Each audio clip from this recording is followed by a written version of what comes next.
আমাদের সাথে আজকে অতিথি হিসেবে যুক্ত আছেন আজকে একই সাথে আছেন এবি পার্টির সাধারণ সম্পাদক ব্যারিস্টার আসিফুজ্জামান ফুয়াদ এবং আছেন ছাত্রদলের সাধারণ সম্পাদক নাসির উদ্দিন নাসির।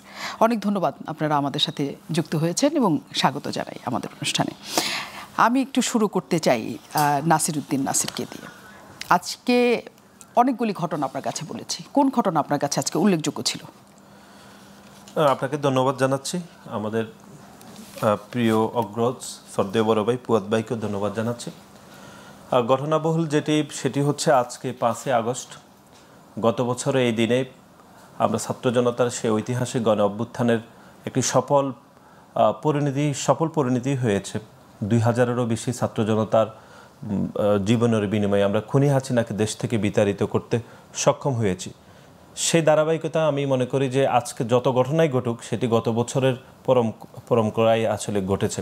সুতরাং আজকের দিনে আমি শুরুতেই জুলাই এবং আগস্টে গত বছর যারা শহীদ হয়েছেন তাদেরকে আমি বিনম্র শ্রদ্ধায় স্মরণ করছি। একই সাথে আপনি জানেন যে এই জুলাই এবং আগস্টে প্রায় অনেকে বলছেন 30 থেকে 35 হাজার মানুষ যারা বিভিন্নভাবে যারা আহত হয়েছেন এবং 4000-এরও বেশি মানুষ দৃষ্টিশক্তি হারিয়েছেন, কেউ 1 চোখে অথবা কেউ 2 চোখে। এর মধ্যে প্রায় আমরা দেখেছি একটি বেসরকারি গবেষণা সংস্থা তারা বলেছে প্রায় 750 মানুষ এমনভাবে দৃষ্টিশক্তি হারিয়েছেন যারা আর কখনোই আসলে চোখেই দেখবেন না। সুতরাং আজকের এই দিনে আমি সর্বপ্রথম তাদেরকেই স্মরণ করছি যারা শহীদ হয়েছেন এবং যারা জুলাই গণ অভ্যুত্থানে যারা একদম সম্মুখ সারিতে কোনো কিছু চেয়ে না চেয়ে বরং কোনো প্রত্যাশা না রেখে যারা শুধুমাত্র আওয়ামী লীগের যে গত 17 বছর দিয়ে প্যাসিবাদ তৈরি হয়েছিল শুধু সেই প্যাসিবাদকে পতন করতে যারা সম্মুখ সারিতে অংশগ্রহণ করেছে, আমি মনে করি আজকের দিনে তাদেরকে স্মরণ করাই সব থেকে গুরুত্বপূর্ণ দিন। এবং একই সাথে আজকে জুলাইয়ের ঘোষণাপত্র হয়েছে, সেখানে গণপ্রজাতন্ত্রী বাংলাদেশ সরকারের প্রধান উপদেষ্টা তিনি ঘোষণাপত্র পাঠ করেছেন। আমরা সেই অনুষ্ঠানে ছিলাম, ফুয়াদ ভাইও ছিলেন। আমি মনে করি এটি একটি ঐতিহাসিক ঘটনা। যদিও এই প্রক্রিয়ার বিষয়ে অনেকের মধ্যে মতভেদ থাকতে পারে, মতপার্থক্য রয়েছে, হয়তো থাকবেও, কিন্তু ঘোষণাপত্র যে পাঠ হয়েছে এটি বাস্তবতা। আপনার কি মতপার্থক্য আছে? আপনাদের না, আমাদের নাই, কিন্তু অনেকের মধ্যে গ্রহণ করেছেন, সাদরে গ্রহণ করেছেন। না, আমরা মনে করি অবশ্যই এটি সকলের হয়তো মতামত প্রত্যাশিত হয়নি, কিন্তু আমি মনে করি তারপরও অনেক রাজনৈতিক দল, অংশীজন, জুলাই আগস্টে যারা আন্দোলন করেছে তাদের একটি বড় অংশের মতামতের ভিত্তিতে এটি করা হয়েছে বলে আমি মনে করছি। এবং আজকে আরও যে কয়টি ঘোষণা এসেছে এর মধ্যে আরেকটি হয়েছে একটু আগেই, হয়তো এখনও এই ভাষণটি চলমান রয়েছে, যে প্রধান উপদেষ্টা জাতির উদ্দেশ্যে ভাষণ দিচ্ছেন। সে ভাষণে তিনি বলেছেন যে ফেব্রুয়ারির মধ্যে নির্বাচন হওয়ার জন্য তিনি নির্বাচন কমিশনকে তিনি চিঠি দেবেন। আমি মনে করি এটি একটি ইতিবাচক ঘটনা। এই জন্য ইতিবাচক বলছি, কারণ হচ্ছে বাংলাদেশে গত 17 বছরে 3টি জাতীয় নির্বাচন হয়েছে। আপনি জানেন 2014 সালের একটি বিনা ভোটের নির্বাচন, 2018 সালের একটি নিশিরাতের নির্বাচন এবং 2024 সালের একটি আমির নির্বাচন হয়েছিল। এবং বাংলাদেশের সেই 3টি জাতীয় নির্বাচনে বাংলাদেশের তরুণরা তাদের মতামতের ভিত্তিতে বাংলাদেশ প্রতিষ্ঠা করতে পারেনি। এই 3টি জাতীয় নির্বাচনে যদি তরুণরা ভোট প্রদান করতে পারতো বা দেশের মানুষ ভোট প্রদান করতে পারতো, তাহলে গণ অভ্যুত্থানের আসলে প্রেক্ষাপটই তৈরি হতো না। সুতরাং গণ অভ্যুত্থান তৈরি হয়েছে যে মানুষ তার মতামতের ভিত্তিতে তার সরকারকে প্রতিষ্ঠা করতে পারেনি, এবং যে সরকার প্রতিষ্ঠা হয়েছিল সেই সরকার জনগণের সরকার ছিল না। সেই জন্য সরকার গুম খুন করেছে, নির্যাতন করেছে এবং বাংলাদেশে একটি প্যাসিবাদ তৈরি করেছে। সুতরাং এই গণ অভ্যুত্থান পরবর্তী সময়ে মানুষের গণ আকাঙ্ক্ষার যে যতগুলো দাবি তৈরি হয়েছে তার মধ্যে অন্যতম দাবি হচ্ছে যে একটি জনগণের সরকার প্রতিষ্ঠা করতে হবে, যেটি 14, 18, 24 আমরা কোনোভাবেই করতে পারিনি, আমরা সে সরকার তৈরি করতে পারিনি। সুতরাং সেই জনগণের সরকার প্রতিষ্ঠা করার জন্য আজকে গণপ্রজাতন্ত্রী সরকারের প্রধান উপদেষ্টা তিনি বলেছেন যে ফেব্রুয়ারির মধ্যে তিনি একটি জনগণের সরকার প্রতিষ্ঠা করার জন্য একটি নির্বাচনের ব্যবস্থা করবেন। আমি মনে করি এটি অত্যন্ত ইতিবাচক এবং অত্যন্ত গুরুত্বপূর্ণ বিষয়। এবং সেই জনগণের সরকার প্রতিষ্ঠার মাধ্যমে আমরা মনে করি যে যেই তরুণরা 2014, 18, 24 তাদের ভোটাধিকার প্রদান করতে পারেনি, তাদের মতামত প্রদান করতে পারেনি, আমি মনে করছি যে আগামী নির্বাচনে তরুণরা তাদের মতামত। অনেক ধন্যবাদ। কিন্তু এই নির্বাচন নিয়ে, নির্বাচনের প্রক্রিয়া নিয়ে, নির্বাচন কেমন করে হবে, নির্ধারিত সময় হবে কিনা, আমরা আরেকটু বিস্তারিত আসছি। আমরা একটু ফুয়াদ ভাইয়ের কাছে যেতে চাই। অনেক ধন্যবাদ আসিফুজ্জামান ফুয়াদ আমাদের সাথে যুক্ত হওয়ার জন্য। ঘোষণাপত্র অনুষ্ঠানে আপনি ছিলেন, উপস্থিত ছিলেন, কেমন হলো আপনার কাছে ঘোষণাপত্র, কেমন লাগলো? ধন্যবাদ। আমার প্রিয় অনুজ, নাসির সহ সবাইকে শুভেচ্ছা। প্রথম কথা হচ্ছে, ঘোষণাকে আমরা স্বাগত জানাই সার্টেনলি, এবং এটা তো আমরা অনেক দিন থেকে বলছি। গত বছরের গণ অভ্যুত্থানের পক্ষে সকল শক্তি ঘোষণাপত্রের ব্যাপারে মোরাললেস কেউই মোটা দাগে দ্বিমত করে নাই। এবং আপনার মনে থাকার কথা, ফরেন সার্ভিস একাডেমিতে কিন্তু ঘোষণাপত্র নিয়ে প্রধান উপদেষ্টার উপস্থিতিতে একটা মিটিংও হয়েছে, এবং সেই মিটিংয়ে আমিও ছিলাম। এবং সেখানে একটা ড্রাফট প্রস্তুত করা হয়েছিল, একজন উপদেষ্টা সম্ভবত একটা ড্রাফট দিয়েছেন, এবং সেটার উপরে সকল রাজনৈতিক দল বক্তব্য দিয়েছে, এবং আমিও ওখানে এটার কাঠামো এবং ঐতিহাসিক কিছু উপকরণ থাকা না থাকা এটা নিয়ে কথা বলেছি, এবং সাইজে আরও ছোট করে নিয়ে আসা যায় কিনা, কারণ ডকুমেন্ট বড় হয়ে গেলে সেখানে দ্বিমতের সুযোগ বেশি চলে আসে। তো সেই পরামর্শের পরে মোটা দাগে আজকের ঘোষণাপত্রে আমি আসলে কোনো পার্থক্য দেখলাম না। ওই যে 5-6 মাস আগের যে কাগজপত্র যেটা দেখেছি, প্রিটি একই জিনিস আছে। 1-2টা দলের হয়তো কিছু যোগ বিয়োগ এখানে আপনারা যা চেয়েছেন তাই আছে জুলাই ঘোষণাপত্রে, যা ছিল ড্রাফট যেটা দেওয়া হয়েছিল প্রথম। আমরা যে পরামর্শগুলো দিয়েছি তার যোগ বিয়োগ ওখানে খুব বেশি দেখি নাই আজকেও। 1-2টা দলের হয়তো আপনার কিছু যোগ বিয়োগ সেখানে উপকরণ আকারে দেখলাম, কিন্তু মোটা দাগে খুব বেশি পরিবর্তন দেখি নাই। দ্বিতীয় যেটা আমার অবজারভেশন সেটা হচ্ছে যে এইবারের যে আপনার ফাইনাল করবার আগে বড় 3টা দলকে এই ড্রাফটটা আবার শেয়ার করা হয়েছে, কিন্তু অন্যান্য যে রাজনৈতিক দল কমিশনে যারা রেগুলার রিপ্রেজেন্টেশন করছে, আলোচনায় অংশগ্রহণ করছে, তাদের সাথে এই ড্রাফট আর শেয়ার করা হয়নি।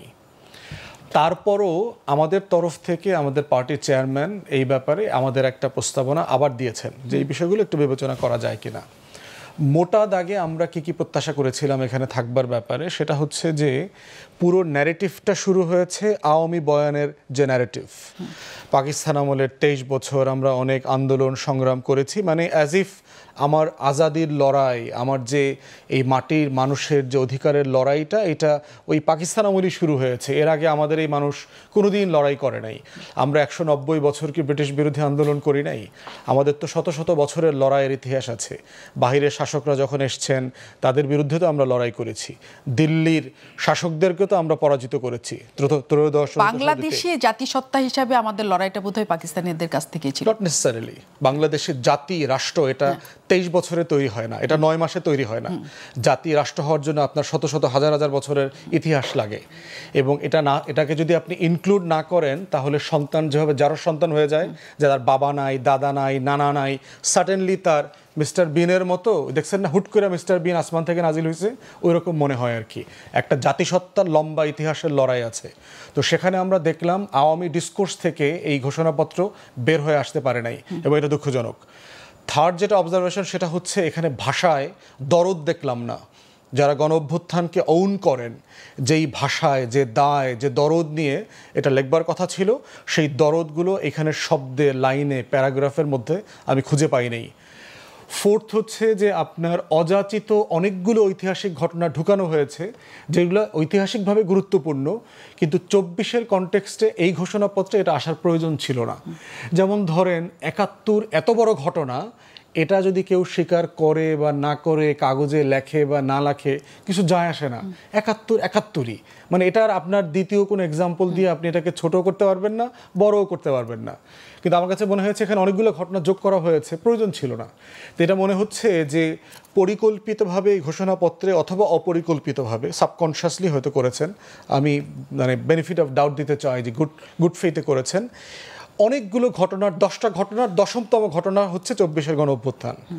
এখন আপনি ধরেন আমাদের ইতিহাসে 1000টা লড়াই আছে, কিন্তু আপনি 71কে কি 1000টা লড়াইয়ের একটা লড়াই বলবেন, না এইটা সবচেয়ে গুরুত্বপূর্ণ একটা লড়াই বলবেন? এটা বলার ভিতরে কিন্তু পার্থক্য আছে।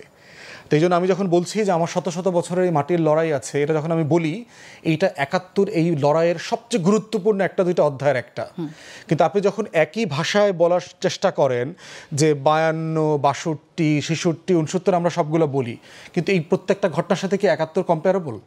কোনোটার সাথে কিন্তু আপনি 71কে কম্পেয়ার করতে পারবেন না। ধারাবাহিকতা আছে, কিন্তু এটা কম্পেয়ারেবল না, কারণ 71 এত উপরে কিন্তু কম্পেয়ার কি করেছে, এটা ধারাবাহিকতা করেছে, মানে যেহেতু ওই সময় এটা হয়েছে, যেহেতু ওই সময় আমরা এত উৎসর্গ করেছি, এটা আমি বোধ করি এটা প্রয়োজন ছিল না। আচ্ছা, আপনি কারণ হচ্ছে যে এই ঘটনাগুলো ঐতিহাসিকভাবে গুরুত্বপূর্ণ, কেউ অস্বীকার করছে না, কিন্তু এতগুলা ঘটনা টেনে আনার কারণে যেটা হয়েছে 24 হারায় গেছে। 1400 শহীদের গল্প এখানে, 24-এর গণ অভ্যুত্থানের যে ব্যাকগ্রাউন্ড, ফ্যাসিবাদের ব্যাকগ্রাউন্ড, এবং এক পরিবার এক দল কিভাবে দেশটাকে লুটেপুটে খেয়ে ফেলেছে, সেই 16 বছরের গল্পটা যেটা 24কে জন্ম দিয়েছে, সেই গল্পটা যেভাবে আমরা 71 যখন বলি, আমরা কেন 47, 49, 52, 66, 62 এগুলো টেনে নিয়ে আসে কেন? 71-এর গুরুত্বটাকে তুলে ধরবার জন্য। কিন্তু এইখানে 24-এর গুরুত্ব তুলে ধরবার প্রেক্ষাপটে আমি দেখি নাই, বরং দেখেছি ধারাবাহিকতা আকারে, বর্ণনা আকারে আসছে। মানে 24 কেন গুরুত্বপূর্ণ হয়ে উঠেছে 16 বছরের যে মিসগভার্নেন্সের কারণে, সেই চিত্রটা এখানে আমার দৃষ্টিতে ফুটে ওঠে নাই। ফাইনালি যেটা আমার অবজারভেশন এটা নিয়ে, সেটা হচ্ছে যে আপনার যেহেতু বলবার মধ্য দিয়ে একটা রোড ম্যাপ দিতে হয়, সেহেতু আমরা যখন স্বাধীনতার ঘোষণাপত্র পাঠ করেছে আমাদের বলা ছিল এই কারণে পাকিস্তান রাষ্ট্র থেকে আমরা আলাদা হচ্ছি, সেহেতু আমি নতুন একটা স্বাধীন সার্বভৌম একটা ফ্রি রাষ্ট্র প্রস্তাব করছি, যে এই রাষ্ট্রের নাম হবে গণপ্রজাতন্ত্রী বাংলাদেশ। এবং এই রাষ্ট্রটা কীভাবে পরিচালিত হবে, সাম্য, মানবিক মর্যাদা, সামাজিক সুবিচার, কে প্রধানমন্ত্রীর দায়িত্ব পালন করবেন, ভারপ্রাপ্ত দায়িত্ব পালন করবেন, কি কি আইন বিধান চলবে, একটা রোডম্যাপ ছিল এখানে। শেষে এসে মনে হয়েছে সাডেনলি এই ধারাবাহিকতাটা আর নাই, ফিউচারটা কি? আপনি তো একটা অতীতের গ্লোরির গল্প বলছেন, আমার অর্জনের গল্প বলছেন, এখন আমি জাতিকে তো ডাইরেকশন দিতে চাই, সেহেতু এই পুরো নেশনকে নিয়ে আমি এই পথ পাড়ি দেব, এই সাগর কন্যাকে নিয়ে আমি ওইখানে একটা ময়নাদ্বীপ বানাবো। ওই ময়নাদ্বীপের গল্পটা দিয়ে এখানে শেষ হয় নাই, যে আমার রিপাবলিককে ঢেলে সাজাতে হবে, এটা করব, অথবা সিম্পলি ধরেন জুলাই সনদে রেফার করে দেওয়া হইতো যে এই রাষ্ট্রটা তৈরি করবার জন্য, অর্জন করবার জন্য আমরা জুলাই সনদ নিয়ে কাজ করছি, জুলাই সনদের মধ্য দিয়ে এই স্বপ্নগুলো আমরা বাস্তবায়ন করব। এরকম কোনো রেফারেন্স ধারাবাহিকতা নাই। তারপরে হচ্ছে মোটা দাগে এটাকে আমি স্বাগত জানাই, আমি বোধ করছি এখানে যে অমিশনগুলো আছে সেটা জুলাই সনদে একটা ইন্ট্রো থাকবে বলে আমি বিশ্বাস করি, যেন ঘোষণাপত্রকে এখানে কানেক্ট করে ফেলে, যেই ডটগুলো এখানে মিসিং হয়েছে সেই নোক্তাগুলোকে যেন এখানে যোগ করে ইতিহাসের এই অমিশনগুলোকে যেন আমরা কানেক্ট করি, যেন সনদ আর ঘোষণাপত্র একসাথে পাঠ করলে মনে হয় যে আমাদের একটা স্বপ্নটা পুরোটাভাবে ফুটে উঠেছে এখানে। তার মানে যেটা ছিল এখানে অর্ধেক আপনার মনে হচ্ছে অসম্পূর্ণ মনে হচ্ছে, সম্পূর্ণ করার জন্য আপনার জুলাই সনদটা এখন মনে হচ্ছে যে দুইটার একটা কানেকশন বা সংযুক্তি সম্পৃক্ততা থাকা সুযোগ আছে, এখনো সুযোগ আছে। আমি একটু ফিরি নির্বাচন প্রসঙ্গে, যেহেতু আমরা ছিলাম। নাসিরউদ্দিন নাসির, আপনারা বলছেন যে হ্যাঁ, নির্বাচনে যাওয়া আমাদের দরকার, আমরা নির্বাচনের দিকে যাব এবং 12 তারিখে ফেব্রুয়ারিতে নির্বাচনের কথা আসছে। কিন্তু এখানে প্রধান উপদেষ্টা দুটো কথা আছে, সেটা হচ্ছে জুলাই সনদের ক্ষেত্রে তিনি কথা বলেছেন যে জুলাই সনদটা পরিপূর্ণ করতে হবে, তিনি একটা কথা বলেছেন যে বিচারগুলি পরিপূর্ণভাবে শেষ করতে হবে, এবং এটা আপনাদের সবারই চাওয়া। আমাদের সময়সীমা আছে, এটা যদি আমাদের জুলাই অগাস্ট হয় তাহলে সেপ্টেম্বর, অক্টোবর, নভেম্বর, ডিসেম্বর, মাত্র 4 মাস। 1 মাস তো নির্বাচনী প্রচারণার জন্য যাবে, সকল কিছুর জন্য যাবে। এই 4 মাসের মধ্যে যা কিছু অসম্পূর্ণ জায়গা আছে আপনাদের মনে হয় সেটা শেষ করে, এবং শেখ হাসিনা সহ আওয়ামী লীগের যারা দোষী আছেন তাদের বিচার সম্পন্ন হওয়া সম্ভব নির্বাচনের আগে? না, দেখুন, গত 1 বছর ধরে তো বিচার প্রক্রিয়া চলমান রয়েছে, মানে এরকম নয় যে আগামী 5 মাসের মধ্যে শেষ করতেই হবে, বিষয়গুলো তো এরকম নয়, প্রক্রিয়া রয়েছে। এখন আন্তর্জাতিক ট্রাইব্যুনাল এখানে শুনানি হচ্ছে, অনেকগুলো বিচার প্রক্রিয়ার কাজ চলমান রয়েছে আমি মনে করি। সুতরাং আমার ব্যক্তিগত যেটি অভিমত সেটি হচ্ছে বিচারকে এগিয়ে নেওয়ার বিষয়ে রাজনৈতিক দল অথবা জুলাইয়ের যারা অংশীদার ছিল তাদের মধ্যে কোনো মতভেদ এখানে নেই। না, কিন্তু এনসিপি বলছে যে পর্যন্ত বিচার সম্পন্ন না হবে নির্বাচনটা তারা চায় না। আপনি বলছেন বিচার চলমান রাখা অবস্থাতেই নির্বাচনে যাওয়া যায় না। ধরুন, জুলাই আগস্টে তো 1-2টা মামলা হয়নি, অনেকগুলো মামলা হয়েছে। আমি যদি এককভাবে শেখ হাসিনার বিচার কথা, শেখ হাসিনার বিরুদ্ধে তো একটা মামলা হয়নি, অনেকগুলো মামলা হয়েছে, অনেক মামলা হয়েছে। তো এখন আমরা যদি শেখ হাসিনার বিরুদ্ধে যতগুলো মামলা হয়েছে ততগুলো যদি একদম বিচারের শেষ পর্যন্ত অপেক্ষা করি তাহলে তো কয়েক বছর লেগে যেতে পারে। সেটি আমার কাছে কোনো লজিক্যাল ব্যাকগ্রাউন্ড হতে পারে না। আমার কাছে মনে হচ্ছে বিচার প্রক্রিয়া এটি তো আমাদের ধারাবাহিক প্রক্রিয়ার অংশ, এবং বিচার বিভাগ স্বাধীন রয়েছে এবং বিচার প্রক্রিয়া চলমান থাকবে। এই বিষয়ে বাংলাদেশের কোনো রাজনৈতিক দল দ্বিমত করেনি, বরং এনসিপি যেটি বলেছে তারা হয়তো আরো একটি স্পেসিফিক করেছে যে বিচার প্রক্রিয়াটা শেষ করে নির্বাচন করার বিষয়ে তারা স্পেসিফিক করেছে। আমার কাছে মনে হচ্ছে এটা একটু কম যৌক্তিক বলে আমার মনে হয়। বরং বিচার প্রক্রিয়াকে এগিয়ে নিয়ে নির্বাচন করা যে যাচ্ছে তো, এবং বাংলাদেশের বেশিরভাগ রাজনৈতিক দল সে বিষয়ে প্রায় ঐক্যমত হয়েছে বলে আমাদের মনে হয়। আর আরেকটি বিষয় সেটি হচ্ছে, ধরুন সংস্কার বিচার বিষয়ে বাংলাদেশের ঐক্যমত কমিশনে প্রায় প্রতিদিন মিটিং হচ্ছে, আলোচনা এগিয়ে যাচ্ছে। প্রক্রিয়াগত বিষয়ে হয়তো অনেকের মধ্যে দ্বিমত রয়েছে, কিন্তু কোনো একটা বিষয়ে কিন্তু কোনো রাজনৈতিক দল, একটি রাজনৈতিক দলও কিন্তু এরকম বলেনি যে বিচার চায় না, সংস্কার চায় না। সুতরাং আমার কাছে মনে হচ্ছে এই বিষয়গুলো নির্বাচনের উপর খুব বেশি প্রভাব পড়বে না বলে মনে করি। আপনি মনে করেন না? আমি শুধু ছোট্ট করে একটা লাইন নিয়ে আমি ফুয়াদ ভাইয়ের কাছ থেকে যাই। যেমন ফুয়াদ, যে জিনিসটা হচ্ছে নির্বাচন ফেব্রুয়ারিতেই হবে, এই ব্যাপারে কি কোনো রকমের সন্দেহের অবকাশ আছে কিনা? নির্বাচন নিয়ে কখনোই আমার কাছে ন্যূনতম কোনো সন্দেহ ফেব্রুয়ারিতেই হবে ছিল না। টোটাল নির্বাচন বিষয়টা নিয়ে আমার ভিতরে কোনো সন্দেহ নাই। এটা টকশোতে আসলে পরে আপনাদের কাছ থেকে কথা শুনলে মনে হয় যে নির্বাচন নিয়ে আসলে অনেক সমস্যা আছে।